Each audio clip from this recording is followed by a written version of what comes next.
Taurus वालों के लिए आप लोगों का जो बेसिक स्टार है ज़ोहरा बनता है, मोहब्बत की देवी और प्यार और मोहब्बत फ़ातिह आलम इसको। तो आप लोगों को जब भी आप लोग किसी के साथ ऐसे रवैये इख्तियार करते हैं जो हमदर्दाना होते हैं, तो क्योंकि आपको तो अक्सर धोखा ही मिलता है, लोग आपके जज्बात की कदर नहीं करते, तो अब आपके माइंड में जो है वो अब क्लैरिटी मिल रही है, आपको पता चल रहा है कि चीज़ें कैसे सेट होनी है और इन चीज़ों को कैसे बेहतर अंदाज से ठीक करना है।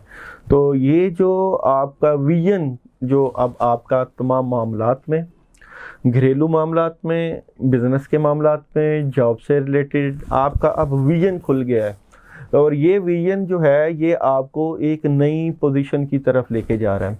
और ये जो पोजीशन है आपकी, जो आप बेहतरी की तरफ जाएंगे या खड़े होंगे, ये आपको रूहानी मदद देती हुई नज़र आ रही है। ये ऐसी रूहानी मदद जो आपके अंदर की पावर है, जो आपने देखा कि आप जब भी ज़िंदगी के मामलात में कभी डोले हैं, कभी परेशान हुए हैं, या जब भी आपको कोई मुश्किल परेशानी आती है तो अल्लाह की मदद आती है। और ये अल्लाह की मदद आपकी जो अंदर की दुआएं हैं या आपका जो रुझान है अल्लाह की तरफ या लोगों की हमदर्दाना सोच की तरफ, लोगों का जो आप अच्छा सोचते हैं, लोगों का ख्याल रखते हैं, किसी गरीब और फ़कीर का भी ख्याल रखते हैं, तो ये चीज़ें आपको बेहतर अंदाज से आगे जाती हुई नज़र आ रही हैं।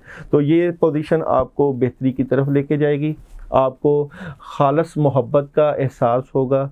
आपको अगर आप जॉब से रिलेटेड हैं तो पैसे की फरावानी आ सकती है, कोई नया प्रोजेक्ट या नई चीज़ें ऐसी आ सकती हैं जो आपकी ज़िंदगी को बेहतर अंदाज से लेके जाएं। इसमें आपके पेरेंट्स का, आपके बुज़ुर्गों का, जिनके पास आप उठते बैठते हैं या जिनसे आप मदद लेते हैं, बहुत अहम किरदार है।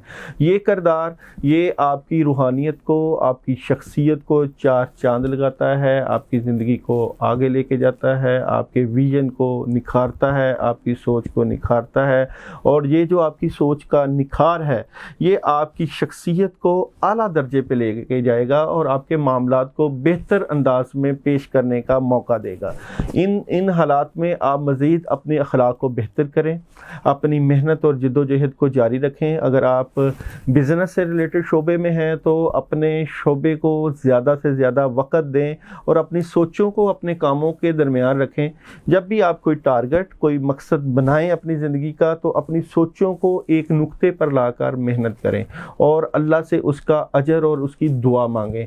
इसकी मज़ीद बेहतरी के लिए आप 313 मरतबा आयत करीमा ला इलाहा इल्ला अंता सुबहानका इन्नी कुन्तु मिनज़ ज़ालिमीन इशा के बाद अल्लाह की तरफ ध्यान करके पढ़ें और आपके स्टार से रिलेटेड जो बद असरात हैं उसके ऊपर आप कुछ सदका दें, कोई खैरात दें। अल्लाह के जो है वो मामलात जो है मज़ीद आपके ऊपर बेहतर हो जाएं। आपके ऊपर जो नहस असरात पड़ जाते हैं, चीज़ें चलती चलती रुक जाती हैं, मामलात चलते चलते रुक जाते हैं, उनको अब रुकना नहीं चाहिए, उनको मज़ीद बेहतरी की तरफ जाना चाहिए। इंशाल्लाह अल्लाह के घर में उम्मीद है कि आप जिस रास्ते पे अब चल पड़े हैं या जो चीज़ें आपको क्लियर हुई हैं, आप उसमें मज़ीद बेहतरियाँ लाएंगे, मज़ीद तरक्कियाँ करेंगे। कारोबार में अगर हैं तो कारोबार को बेहतर करेंगे, शादी के मामलात हैं तो जो चीज़ें आपको क्लियर हुई हैं वो आपकी ज़िंदगी में नई खुशियाँ लाएंगी, नई उमंगें लाएंगी। और अगर आप एजुकेशन से रिलेटेड लोग हैं तो आपको विजन मिल जाएगा कि आपने कौन से सब्जेक्ट के ऊपर काम करना है या कौन सा शोबा इख्तियार करना है जो आपकी ज़िंदगी के लिए नई शुरुआत पैदा करे।